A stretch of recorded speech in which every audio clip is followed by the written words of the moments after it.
Hello, friends. Very good evening. Once again, I would like to discuss few points pertaining to the optional subject.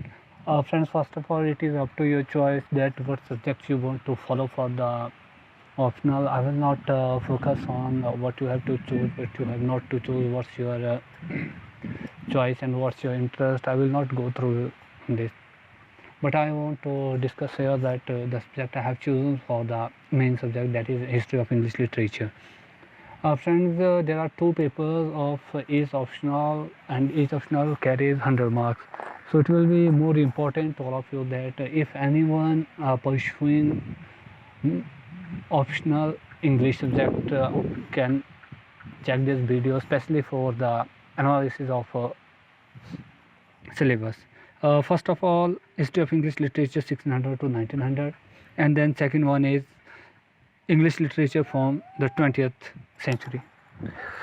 Friends, specifically, we will not read out the complete syllabus from 16th century to 20th century. First of all, you have to go through the previous year papers or the trend analysis. Then it will be easy for you to carry on and to follow what you have to read properly and what will not. And there are also the special mention subject and special mention syllabus. You have to make a deep eyesight towards that particular topic. First of all, the Renaissance. Friends, I will give a brief picture of Renaissance. Renaissance in simple means the age of revival and rebirth of Greek and Latin literature. Friends, I will not go through the whole concept, then it will take a lot more time to understand the concepts properly. We have to discuss about the age of 1453, the Battle of Constantinople. It was the time of great learning in Greek and Latin. Then the revival and rebirth comes as the new era in the history of English literature. Then we have Elizabethan drama. Friends, one of the basic underpinning of Elizabethan drama was the preoccupation of drama after the Dark Age. Friends, as you all will be aware that Chaucer is known as the father of English literature, English poetry, English language. So many personification has given to him, but between the period of his death and 1500 1520 AD, we people seen the decay in drama, and it is also called the dark age of history of English literature. But after that, the verge of and the vogue of drama literary works comes into force. Then we will discuss Elizabethan drama, diction, meter, and new kind of drama like mystery, morality, interludes, blank verses. So many decent type of drama was written by the period of Elizabethan age. Then we have metaphysical poetry, one of the greatest landmark in the history of English literature. It starts with the poetry of Mr. Johann Donne, but more probably so many points included in it, and it is also become as the school of poetry. Metaphysical in simple means meta beyond physics, matlab physical strain. The metaphysical poetry was the poetry of intellect, realism, and there is also the scientific strain discussed by the intellectual of the particular era. So John Donne's poetry like the Flea, Sun Rising, Ecstasy are one of the greatest example of this strain. Then we will come across to the classicism. After the period between 1600 to 1700 has been divided into three different strains like 1603 to 25, 25 to 49, 49 to 60, and 60 to 1700. These are also the period of classical, neoclassical, puritanic, so many, and Commonwealth also. There was also the verge of the closure of theatre at the time of 1649 to 1660 by Oliver Cromwell, and there was also the restoration age after 1660 when there was the restoration of Jacobean second. So means what I want to say is that when we will discuss about the classical literature, there will come three, four types of poetry. Then we have romanticism, a great concept. great concept. It comes after 1798. Friend, it was the one of the greatest period of romanticism.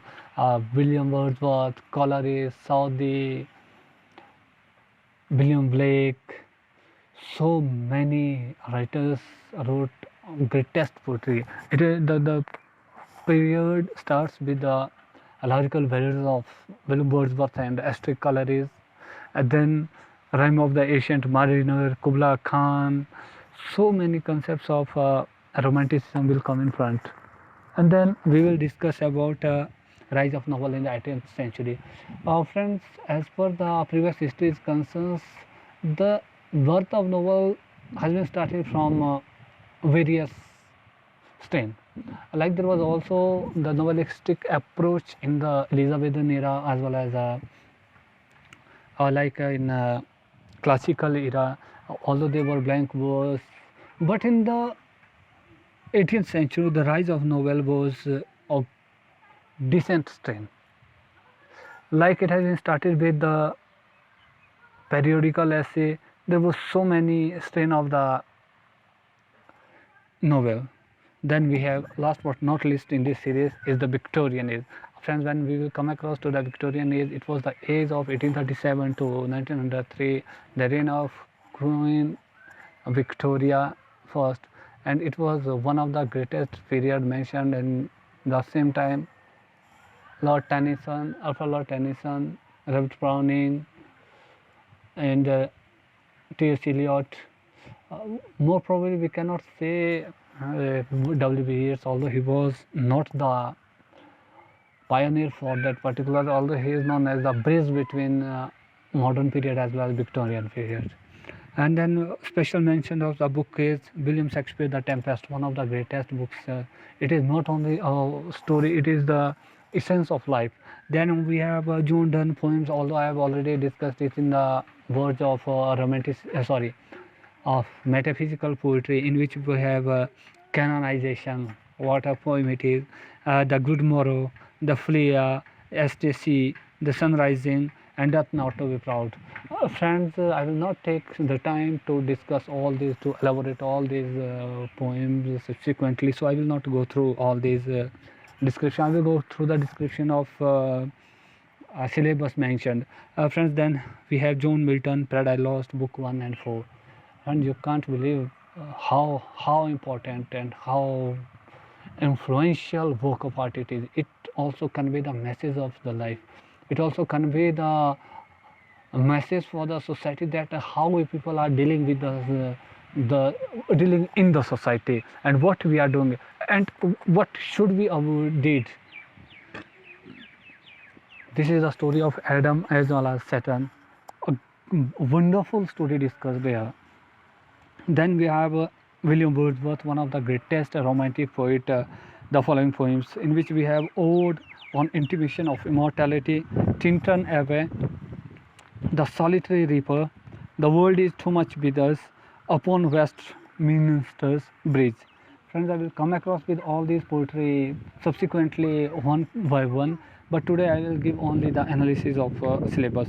Then friends, we have Alfred Lord Tennyson's poem Ulysses and the Lotus Eaters.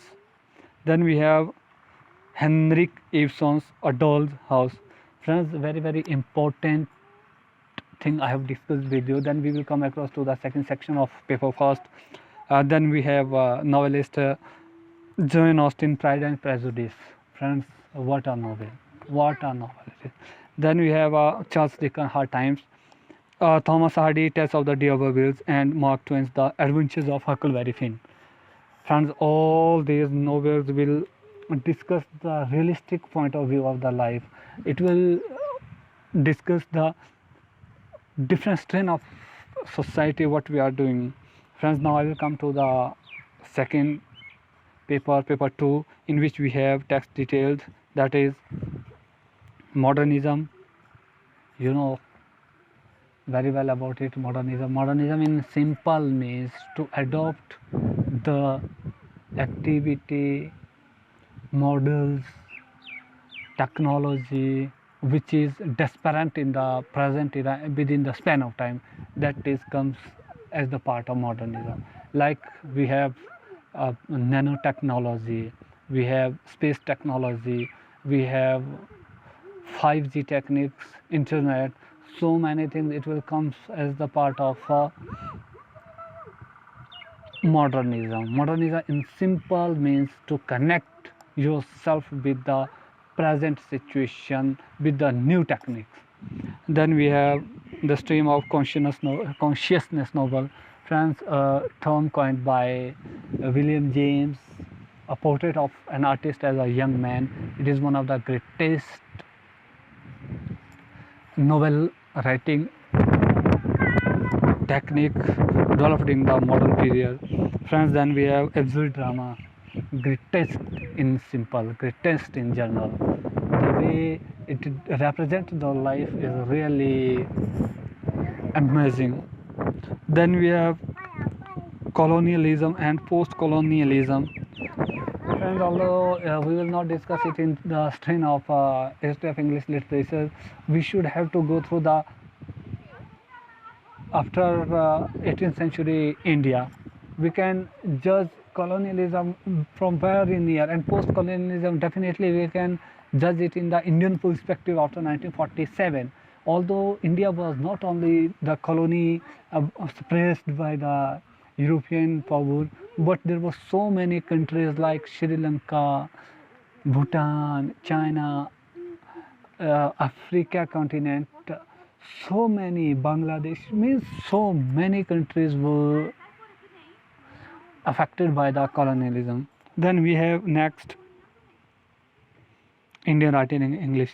Friends, when we people are discussing about the history of English literature, the writing, Indian writing in English also comes in front. We have to go through all these concepts like Anita Desai, Toru Dutt, who was the pioneer in the history of English literature, Indian writing in English. We have Rabindranath Tagore, we have Raja Rao, so many. I am missing the name that has mentioned here also in the syllabus of history of English literature first paper. Then we have feminism. Friends, it is not only the concept, it is not only the concept of history of English literature, it is the concept of present day world. We have so many empowerment schemes, we have so many things pertaining to feminism. And it is the need of the society that the way we people are progressing in the society, how we have changed within the span of time. Then we have postmodernism. So definitely, friends, postmodernism in the concept, although it is mentioned as the contemporary world we are leading, but more probably we have also to think about what will come in the near future. Friends, in this section A, we have William Wordsworth Yeats poetry. I have already discussed that, a pioneer in the modernism as well as Victorian age, a bridge between two periods. Then we have his poetry, Easter 1916, The Second Coming, A Prayer for My Daughter, Sailing to Byzantium, The Tower, and Amongst School Children. Friends, we have T.S. Eliot, the following poems, The Love Song of Alfred J. Prufrock. Friends, this one is the essence of a civil servant. This one is the essence of a person who are thinking to become civil servant, but he spent most of his time in the thinking only, and then after thinking all these concepts he hesitates to do, he hesitates to react, and more probably he lost his life in this particular juncture. So this poem really portrays a real character of a person, how he has to prepare for the battle, how he will react in the society, what he has to do, what he has not to do. All these dimensions work in our inner sense, and we will not react, we will not open our mind for preparing those particular battle of life, and we really I can say that waste our life in between this particular trap of life. Then we have Journey of the Maggie, The Hollow Man. Then we have Robert Frost, one of the greatest poet of the era. Stopping by woods on a snowy evening, the road not taken after apple picking, and birches and mending wall. Then we have W.H. Auden, the following poems: In memory of W.B. Yeats, The Unknown Citizen, Shield of Ashley, September 1st, 1939. We have Samuel Beckett, Waiting for Godot, and we have Arthur Miller, Death of a Salesman. And then we have section B, M. Forrester, Passes to India, James Joyce, A Portrait of the Artist as a Young Man, Nathaniel Hawthorne, The Scarlet Letter, R.K. Narayan, The Guide. Friends, although there was a lot of things to discuss, I will come with the every single subject in the single video, at least 5 to 10 minutes. Then I will discuss all these concepts. Although you have read everything in precise manner as well as a descriptive manner, you will understand at your own level that what you have read you will understand better. It's my guarantee that you have understand all the things properly. But what I want to convey, if I would be capable to give you new meaning of something, strange things, so it will help you a lot. Like it is my way of understanding. And if you people have also procured the new criteria, you have procured any new things in English literature, so definitely you have to discuss it with me. Although I am also following the channel of I am missing now that it the particular person has described all the poetry, all the works of English literature, all the major works of English literature in Hindi language, and very simple he has made. That means it will be helpful for all those who have not opted English language as a main subject. So then it will be helpful for all those, because there are a lot more difficulty to all those students, those who have only graduation, and he is opting for history of English literature for the mains examination. So it will take a lot of time for him to understand the concept better. So friends, today I think it's enough for today's session. I will meet you with the next session, that I will come with the Renaissance and Elizabethan drama for the next time. Thanks a lot. If you feel that it is helpful to all of you, please share it with anyone else. It's you. If you feel, I'm not sure that I have made for the perspective of my, I can say that कि मैंने अपने को प्रसिद्ध करने के लिए नहीं बनाया. I have only made it to help to the people that I was searching for. No one has discussed the English literature in HPS. Although all those subjects like polity, economy, geography, anthropology, any other strain has been discussed, that all those people, those who have opting the subject, but no one comes with the English literature. So then I feel that it will be for the public sphere. Thank you. Thanks a lot. Thanks to listen.